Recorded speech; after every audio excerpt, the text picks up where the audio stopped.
This moment doesn't just happen.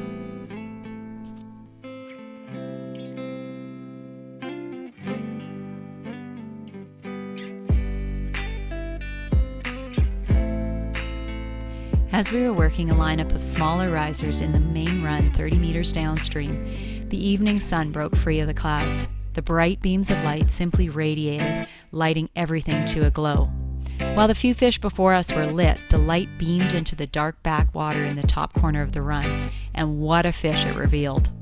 We just hooked the last of the fish in front of us, and we had to have a go at the backwater brown before we lost our light. To those that don't spot trout, the concept of capitalizing on available light is counterintuitive to everything we read about big browns. They don't like bright sun, is what we're told in articles and books. But in our case, because rising fish happen far less to fish that are nymphing, we look for the telltale signs of big browns. Sun is a key factor in finding heads, torpedo shapes, fins, gold bars, or just noticing an out-of-place shape, color, or movement. When it comes to backwater cyclers, knowing the trout's location and home base is important. An errant cast in a spring creek kills your chances. Line the fish or pop a fly on its head and it's over. When the sun came out, we knew we had mere minutes to get into position. And no way was I casting across the main current. It was simply a matter of walking around, using all available bush and grass as cover as to not be spotted by the big brown. The fact there was a small hump separating the main stem from the backwater was a blessing. It allowed me to slide in, low and slow, and wait. Dave could see the fish from his angle. Being lower, it was tough from my location. With good communication of its movement about its home base of the willow, we got my eyes keyed in. And as soon as I saw that big brown, I watched it cycle.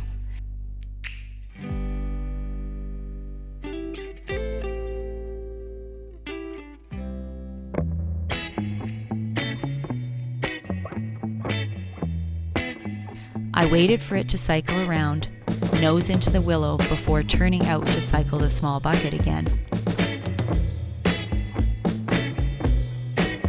Knowing this was my opportunity, I laid my cast and dropper 4 feet in front of it. If you play your approach, presentation, and time your one cast well, these are the fish that usually only require one cast.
Jensen fly fishing, and that was one heck of an evening.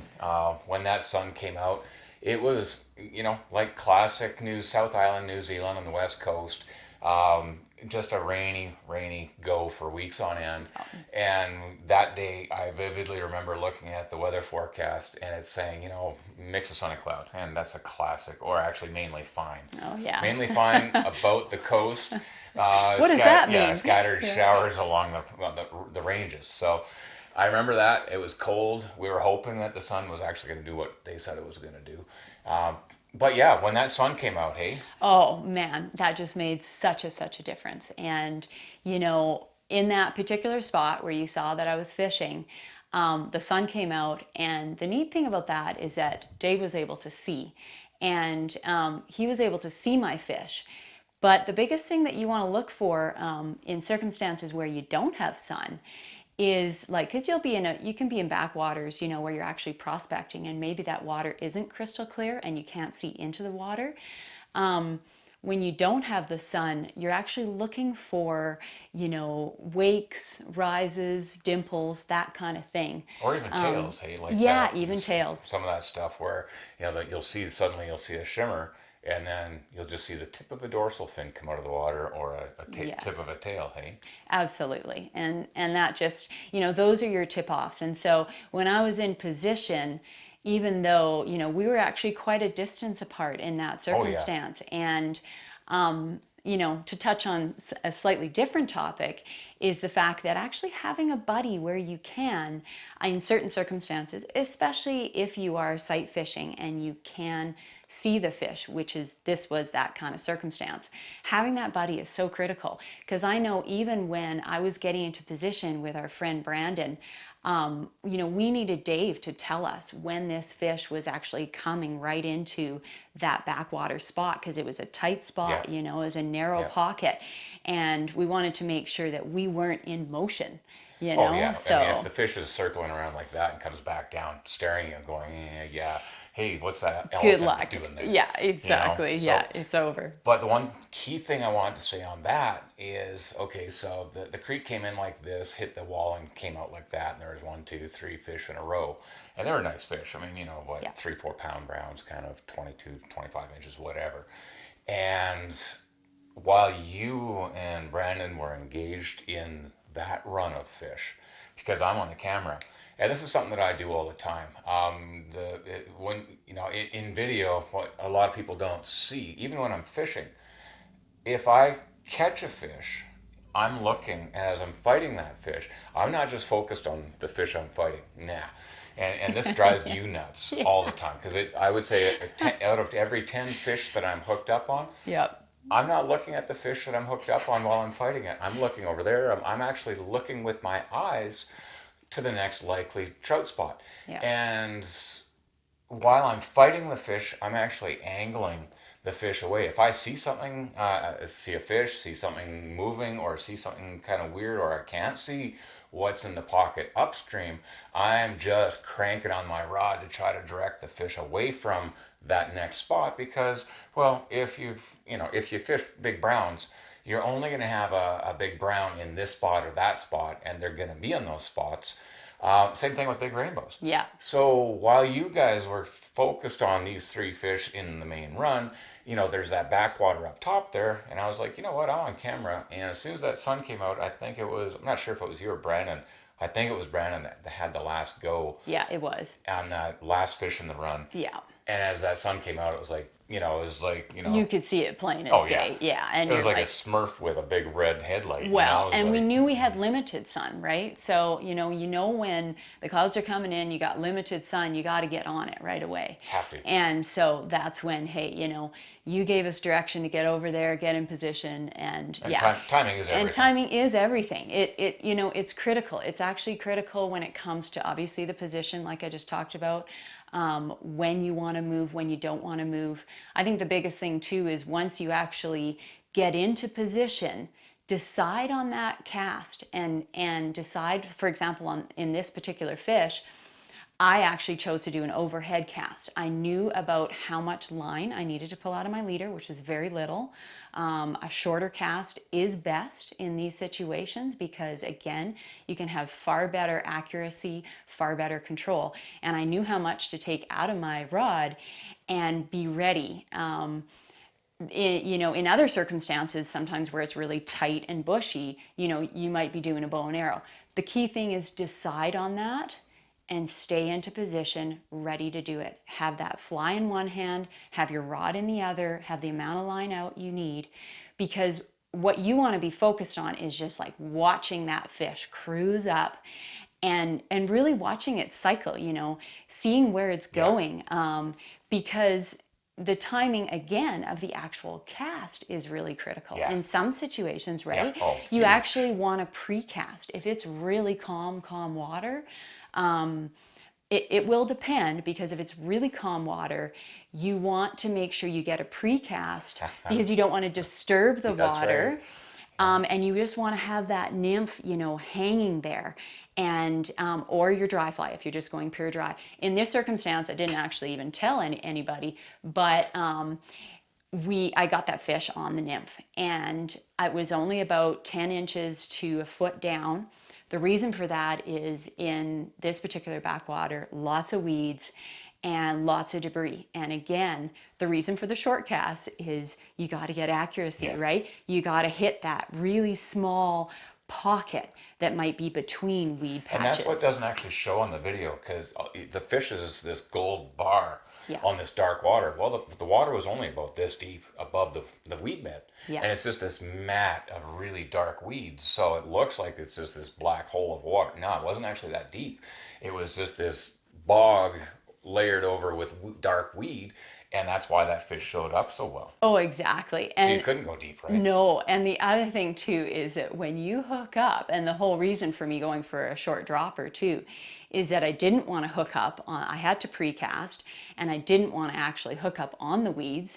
And the moment I do, and this is something to keep in mind whenever you're fishing a backwater like that, is use heavier tippet, 2 to 3x, because you want to crank that up and to have a chance of landing it. I mean, some of you might have seen Swamp Thing. It's a video that we put out where I actually got my ass handed to by a brown or two that just went into the willows before I could control it.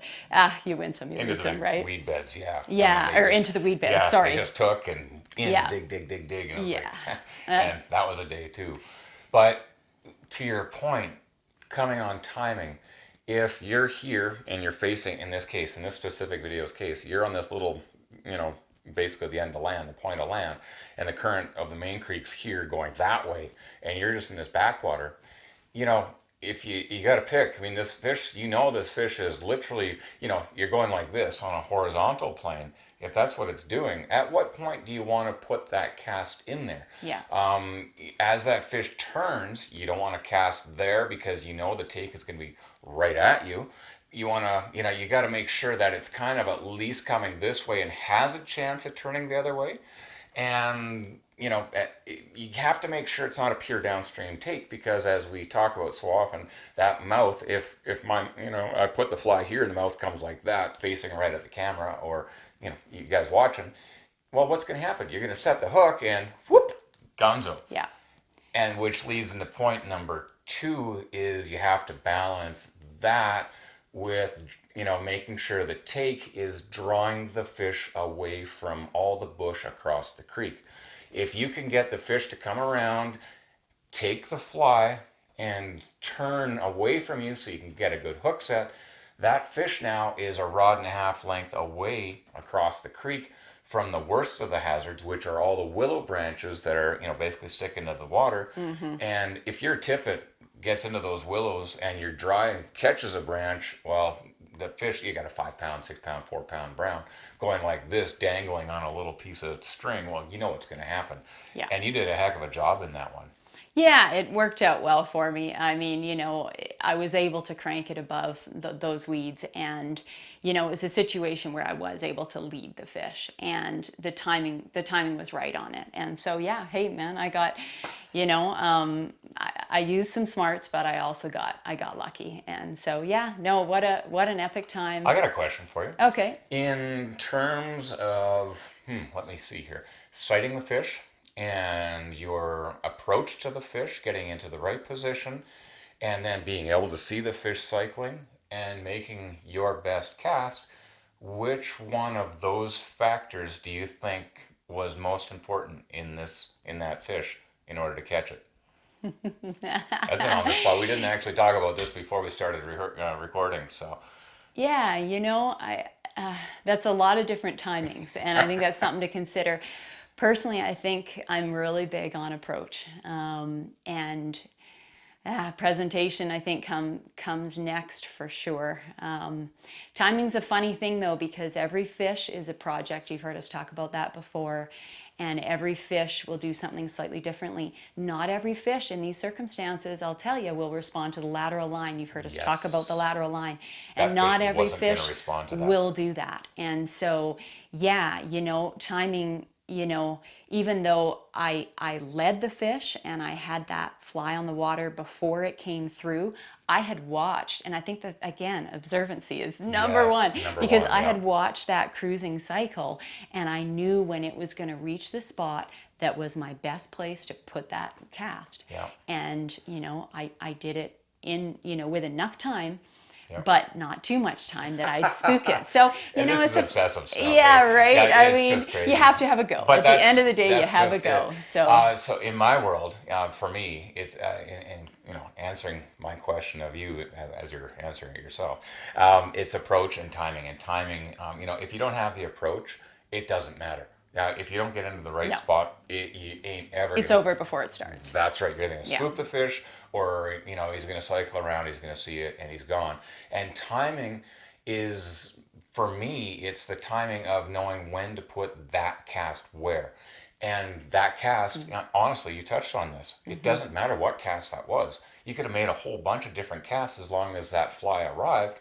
But, you know, so there's a whole bunch of different things you could have done there. You could have roll cast it, bow and arrow, overhead. You could crossbody, whatever you want to do. Yeah. But if it doesn't arrive in the right time, at the right spot to induce it to come over and turn at the right time, you're not going to get the hook set, and it's going to fight you in the wrong into the weeds. So I That's thought right. you did a heck of a job on that one. Well, thanks. Yeah, no, we had a ton of fun.